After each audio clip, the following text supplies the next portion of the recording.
La cour verra dans ce procès qu'il s'agit d'un crime public et qu'il faut délivrer toute la province de Brie de l'esclavage qui est sous la tyrannie des bergers, par l'impunité de leurs maléfices qui sont parvenus à tel point qu'il n'y ait presque pas de fermier dans cette province qui n'en ait ressenti les funestes effets, non seulement par la mort de leurs bestiaux, mais même par celle des hommes.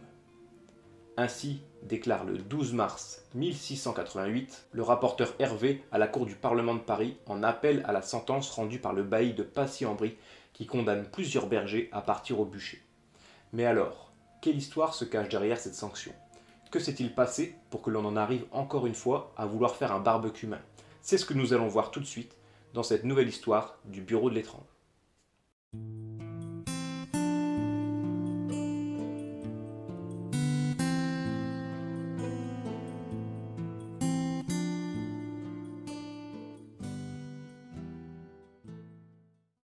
L'histoire avant l'histoire, ou plutôt l'histoire dans l'histoire, est celle de la condamnation en France d'un homme le 4 octobre 1687.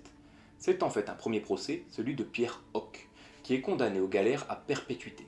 Autant vous dire tout de suite qu'il ne risque pas de faire long feu. Ramer sur les galères royales n'est pas une sinécure, et l'on y survit en moyenne moins de 10 ans. Pour quelle raison est-il condamné alors? Il a été accusé par Eustache Vissier, le receveur de la terre seigneuriale de Passy-en-Brie. Je précise que le receveur est grosso modo un riche laboureur qui loue les terres d'un seigneur pour travailler. Donc quelqu'un de relativement puissant dans son domaine, et que Passy-en-Brie se trouve juste à côté de Brie contre Robert. Pierre a donc été accusé d'avoir empoisonné les bêtes du receveur pour se venger d'une réprimande que ses enfants avaient subie alors qu'il lui avait supposément volé des fruits. Sa femme ayant apparemment fortement insisté à ce qu'il se venge, et ce point aura une importance un peu plus tard. Pierre Hoc finit donc au château de la Tournelle, qui est une prison insalubre en plein Paris, et où, avec ses compagnons de chaîne, ils attendent le prochain départ pour les galères du port de Marseille. Mais l'histoire n'est pas finie, bien au contraire. Eustache Vissier, le receveur, continue de perdre bête sur bête, chevaux, vaches, moutons, pratiquement tout y passe. À cette époque, les sorciers et les démons ne sont pas abstraits. Chacun s'en méfie. Tous connaissent quelqu'un qui en a déjà subi les maléfices. Il vient donc vite à l'idée de quiconque de se dire que l'inexplicable est imputable à l'un d'eux, et Eustache Vissier n'en est pas exclu. Il compte bien connaître la vérité et mettre un terme à la ruine qui le guette si l'hécatombe parmi ces bestiaux ne cesse pas rapidement. Il use donc de son influence et de ses connaissances pour accéder à Pierre qui croupit en prison. C'est donc par l'intermédiaire d'un autre prisonnier, attaché à la même chaîne, qu'il tente de faire parler le dit Pierre Hoc, afin de lui soutirer des aveux qui pourront l'aider à faire cesser la mortalité parmi ses troupes. Béatrix, le prisonnier missionné pour faire parler Pierre, réussit finalement à force de persuasion à obtenir des aveux. Pierre, espérant leur réduire sa peine en mettant un terme au sortilège, lui avoue alors qu'il a posé un sort d'empoisonnement pour tuer les bêtes du receveur de Passy pendant 5 ans, et que seuls les dénommés Courte Épée et Bras de Fer pouvaient les détruire. Eustache Vissier mit alors tout en œuvre pour retrouver l'un ou l'autre. Ce fut Louis Couillanon, dit Bras de Fer, qui fut retrouvé dans le village de Courtois près de Sens, soit à environ 100 km de là. Cette distance est longue pour l'époque, mais poussé par une lettre anonyme demandant la levée du sort, et surtout une belle récompense, le voilà en chemin pour le domaine du receveur de Passy-en-Brie. Arrivé à Passy, Bras de Fer va directement chez le prêtre, pour lui demander une messe, mais pas n'importe laquelle, puisqu'il souhaite faire une messe pour Saint Carthos. Le prêtre souhaite bien faire et accepte en toute innocence. Ils se rendront tout de même compte un peu plus tard que Carthos est en fait le nom donné à un crapaud particulier qui servait à extraire une toxine qui semble servir de poison aux sorciers. Bras de Fer se dirige ensuite sur les terres qu'Eustache loue au seigneur et va dans l'écurie, aussi appelée vacherie à l'époque. Sur ce qu'il appelle des révélations secrètes, il se dirige directement vers un endroit précis de l'écurie et trouve la charge. La charge, ou la gogue comme il l'appelle entre sorciers du coin. C'est en fait un sortilège fait de matière et d'incantations. Il fait alors fermer le bâtiment et le plonge dans l'obscurité en obstruant toutes les fenêtres avec de la paille. Une fois le lieu prêt, il y entre avec une lanterne et y fait une cérémonie d'adoration ainsi que de sacrifice aux démons. Je cite d'ailleurs les paroles suivantes concernant ce qui s'est passé dans cette écurie. On ne peut pas sans horreur faire réflexion sur les impiétés, les sacrilèges, les profanations des choses saintes, sur les cérémonies et sur les adorations et sacrifices aux démons que fit le dit Bras de Fer pour lever le sort. Puis, il détruit la charge en la mettant dans une bourrée avant d'y mettre le feu. Après quoi, il montra des regrets, car il avoua que le démon lui dit au moment où il détruit la charge que celle-ci avait été créée par Pierre Hoc. Bras de Fer ajoute une autre chose troublante. Il dit que celui qui a posé la charge venait de mourir à 6 lieues de là, et que la personne, qui était une femme, et qui était à l'origine de tout ce désordre, était elle aussi morte à 1 lieue et demie de là. Et il s'avère que tout est vrai. Au moment même où Bras de Fer détruit le sort, Pierre Hoc, qui d'après ses geôliers était fort et vigoureux, meurt sans raison apparente, dans la souffrance et dans d'horribles cris, tel quelqu'un qu'on étrangle. Et pour la femme de Bras de Fer, il a nouveau raison. Celle de Pierre est bien morte quelques mois plus tôt à 1 lieue et demie de Passy. L'écurie où vivaient chevaux et vaches est désormais nettoyée des sortilèges. Mais il y a encore la bergerie, où se refugent les bêtes à laine, comme ils les appellent. Bras de Fer s'en approche et il reconnaît ou ressent que la charge est liée aux 2 fils Hoc. Il se refuse alors à la défaire, car celle-ci, si elle est détruite, les tuera, tout comme leur père. Il dit aussi que cette charge est bien plus puissante et que pour supprimer ce sort, nommé Beau Ciel Dieu, il doit faire un billet signé de son sang, ce à quoi il s'y refuse et espérer que les enfants lèveraient la charge par eux-mêmes après Noël. Après tous ces aveux qui ont peut-être été obtenus moins facilement qu'il ne les présentait devant la cour, ou peut-être de façon plus musclée, le receveur fait un nouveau procès à tout ce petit monde, mais cette fois-ci davantage axé sur la sorcellerie que sur l'empoisonnement. Le 23 janvier 1688, le procès est ouvert. Il implique les 2 fils et la fille Hoc, accusés d'être au courant des agissements de ses frères, ainsi que de 2 autres protagonistes dont je vais vous parler dans un instant. Pierre Hoc était mort entre deux, il ne fait donc pas partie de la fête.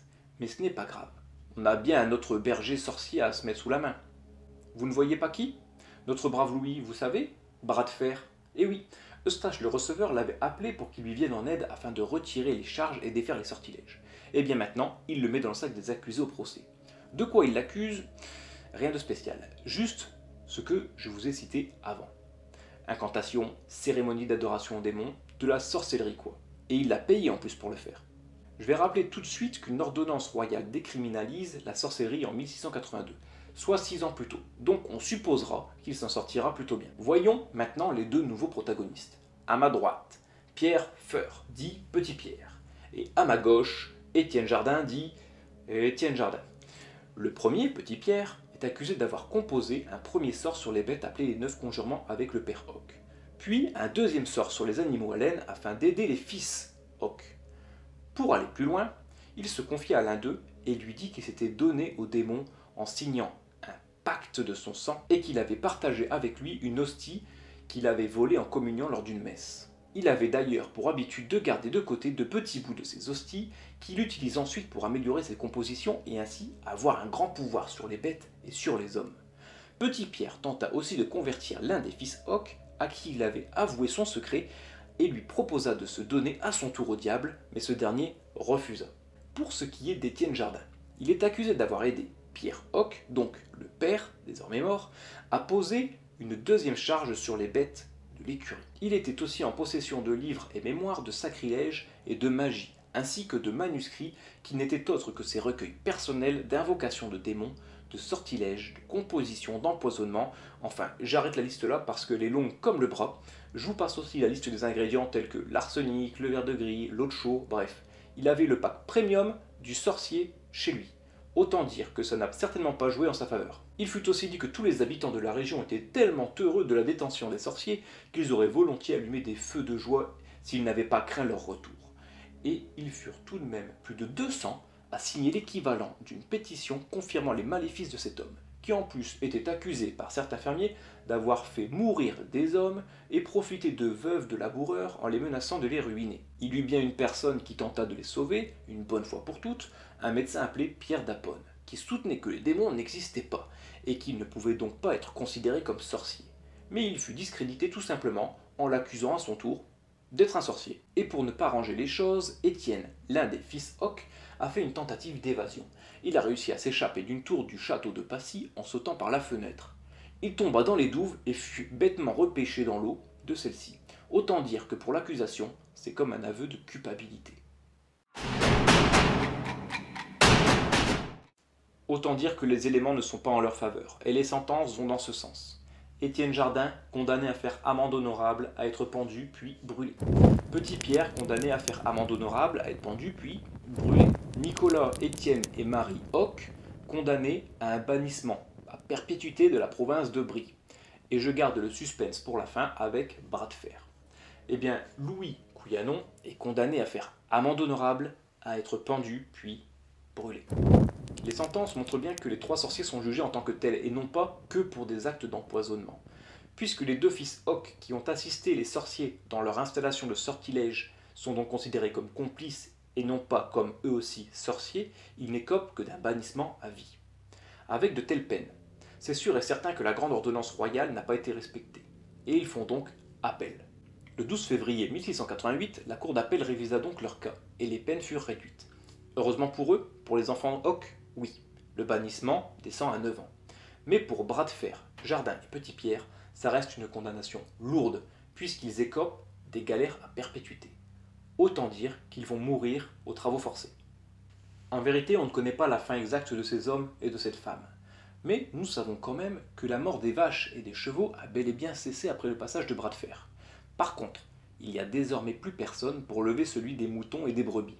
Si l'on s'en tient aux phénomènes qui ont été cités un peu plus tôt, alors la mortalité a dû encore durer de nombreuses années. D'autant plus qu'il était signalé que cette charge avait été faite pour durer 9 ans. À moins que le plus rationnel l'emporte et qu'il s'agisse en effet d'un empoisonnement, et les effets disparaîtront plutôt rapidement. Il n'y aura donc pas vraiment de gagnant dans cette affaire, mais je dirais qu'il y aura surtout un grand perdant. Cet épisode est désormais terminé. J'espère que vous aurez apprécié vous plonger dans cette sombre affaire d'empoisonnement et de sorcellerie à la sauce démoniaque. Aujourd'hui, nous avons donc eu affaire à une affaire légèrement paranormale et en même temps une affaire judiciaire de l'époque. Si vous avez apprécié la vidéo, je vous invite à me soutenir en vous abonnant à la chaîne et à liker. On se retrouve la semaine prochaine pour une nouvelle vidéo et je vous dis ciao!